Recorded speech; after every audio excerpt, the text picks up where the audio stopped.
You might think the art to being a good communicator is knowing how to decode body language, to interpret subtleties in their messages, to read eye contact. But the reality is that even if you think you're good at interpreting body language and reading into people and reading people, the reality is that most humans are actually not good at doing this. Meaning we're not good at judging a book by its cover and seeing something or reading into something that we think is there but is not actually there when it comes to people and people skills. So I am going to share 3 things that you can be doing instead of trying to decode body language and get to the bottom of what someone really means, even though that's not their intended meaning. All right, with that, let's get into it.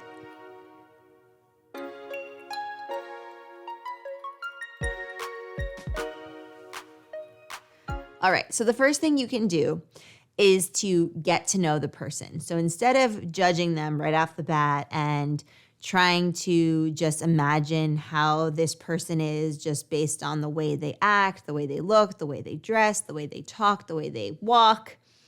Instead, put all of that somewhere else, leave it out of the picture, and instead focus on actually getting to know this person. And the reality is that that's going to take time and patience.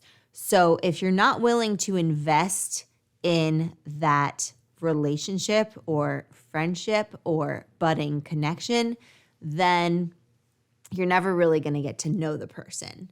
But that's not to say that you should just judge them, right? So instead of judging them, we're trying to really get to know the person. We're not judging them by who we think they are.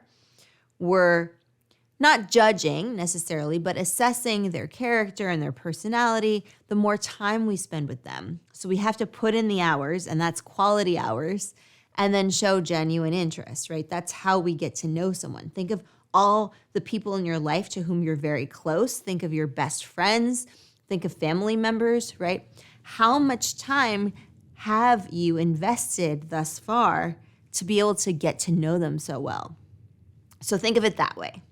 All right, that's the first point.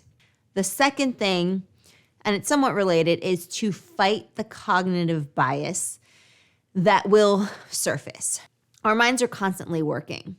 We're constantly analyzing. We're interpreting our surroundings. We're trying to make sense of the world. We're categorizing, right? And that's the software that we have from caveman days to try to help us release some of the cognitive load, to lessen it so that we are able to carry on with our day.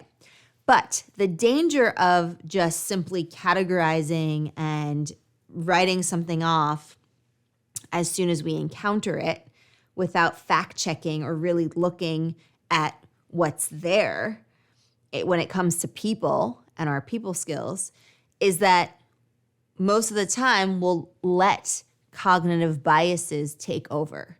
And so we'll, instead of thinking about it, and instead of really getting to know someone, and instead of trying to understand and assess the situation, we'll just say 1 + 2 = 3, and that's all I need to know. For example, hearing something that you want to hear, seeing something that you want to see, interpreting behavior that you already thought about. Like confirming someone's behavior as a characteristic or a personality trait or a flaw, a perceived flaw in their character, right? It's reaffirming something that you already believed without even giving them a chance to show you who they truly are. So essentially, it's about really not allowing yourself to succumb to what the cognitive bias will lead you to believe. And it's very difficult because, again, our brains, we're wired to put everything nice and neat into a box, to categorize it, to stamp it with a label and such. But when it comes down to really assessing someone and understanding who they are as an individual, most of the time, our interpretation is going to be wrong. It's a subjective reality that is not really true. And so we have to be very careful with this. All right. And the last thing is to avoid the urge to constantly read or interpret, which of course leads to quick judgment. So instead, try to listen to what someone's saying without trying to judge their every word, their word choice, their intonation, their accent, their diction, their dictation. Because if we don't fight this urge, then we're just going to be too quick to judge and to overanalyze and to overinterpret.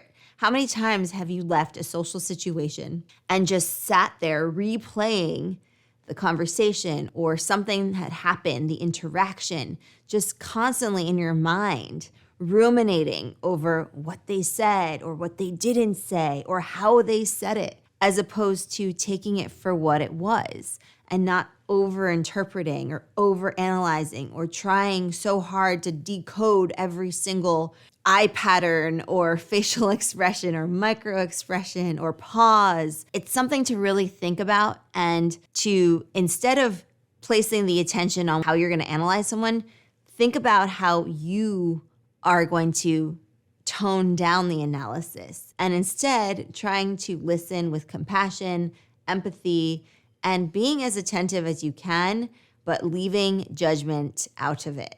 So that's something to keep in mind, and I hope that it gives you some comfort in knowing that you don't have to be an expert in reading body language and decoding people's nonverbal and verbal communication, because like I said, most people actually don't know how to do this, and we're not good at doing this, right? We think we have someone down pat and we're able to know who they are just by judging them from the few interactions that you had with them. But in truth, you actually don't know who this person is as an individual.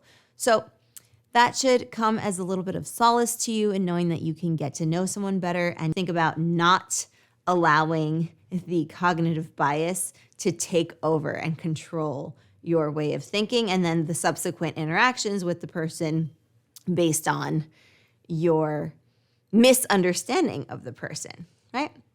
All right, so I hope that you found this lesson useful. I hope that you try it out in your next interaction. These strategies will come in handy with people that you know really well, and also people that you are just getting to know. So give people a chance, give them the benefit of the doubt, put in the time and the patience to actually get to know someone, because it is an investment, and people are not expendable. They're not replaceable. So every person you meet will have their unique value, will bring their unique value into your life and you into theirs as well. All right, so practice these strategies and make them your own. All right, Explearners, thank you so much for joining me for this lesson. I hope that you enjoyed it. If you did, please give it a big thumbs up if you're watching here on YouTube.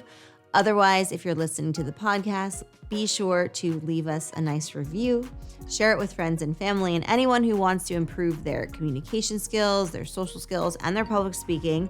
We have loads of videos on all these topics in the communication space. And be sure that you're subscribed and that you're signed up for our free newsletter, which you can find over at explearning.co. So I hope that you do check that out. And I am going to see you in another lesson right here at Explearning. All right, bye for now and happy Explearning.